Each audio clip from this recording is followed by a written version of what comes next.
सोमवती अमावस्या की कथा। एक गरीब ब्राह्मण परिवार था।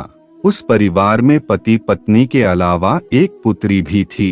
वह पुत्री धीरे धीरे बड़ी होने लगी।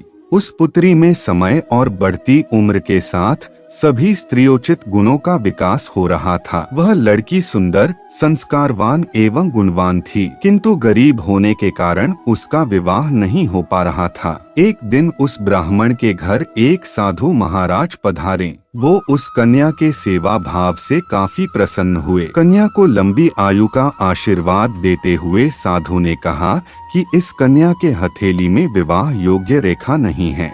तब ब्राह्मण दंपति ने साधु से उपाय पूछा कि कन्या ऐसा क्या करें कि उसके हाथ में विवाह योग बन जाए। साधु ने कुछ देर विचार करने के बाद अपनी अंतर्दृष्टि से ध्यान करके बताया कि कुछ दूरी पर एक गांव में सोना नाम की धोबिन जाति की एक महिला अपने बेटे और बहू के साथ रहती है, जो बहुत ही आचार विचार और संस्कार संपन्न तथा पतिपरायण है। यदि यह कन्या उसकी सेवा करे और वह महिला इसकी शादी में अपने मांग का सिंदूर लगा दे, उसके बाद इस कन्या का विवाह हो तो इस कन्या का वैधव्य योग मिट सकता है। साधु ने यह भी बताया कि वह महिला कहीं आती जाती नहीं है। यह बात सुनकर ब्राह्मणी ने अपनी बेटी से धोबिन की सेवा करने की बात कही।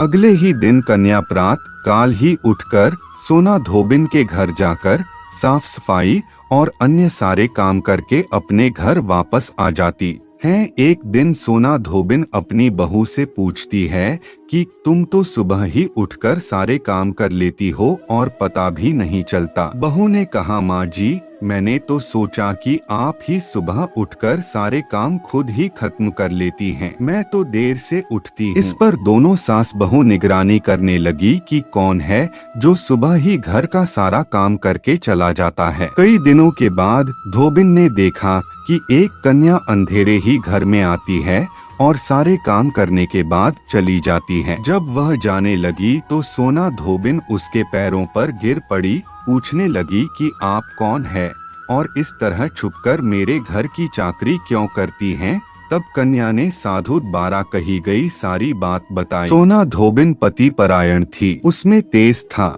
वह तैयार हो गई।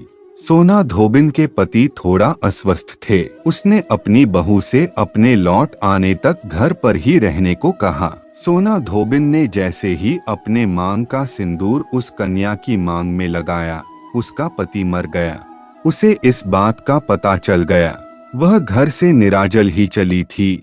यह सोचकर कि रास्ते में कहीं पीपल का पेड़ मिलेगा तो उसे भंवरी देकर और उसकी परिक्रमा करके ही जल ग्रहण करेगी। उस दिन सोमवती अमावस्या थी। ब्राह्मण के घर मिले पुए पकवान की जगह उसने ईंट के टुकड़ों से 108 बार भंवरी देकर 108 बार पीपल के पेड़ की परिक्रमा की और उसके बाद जल ग्रहण किया।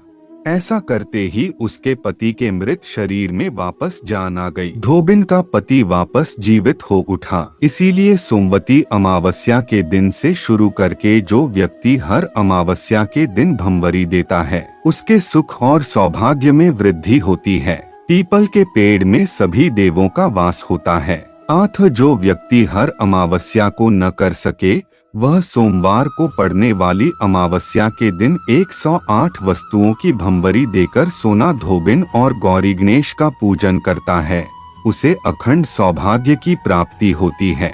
ऐसी प्रचलित परंपरा है कि पहली सोमवती अमावस्या के दिन धान, पान, हल्दी, सिंदूर और सुपारी की भंवरी दी जाती है।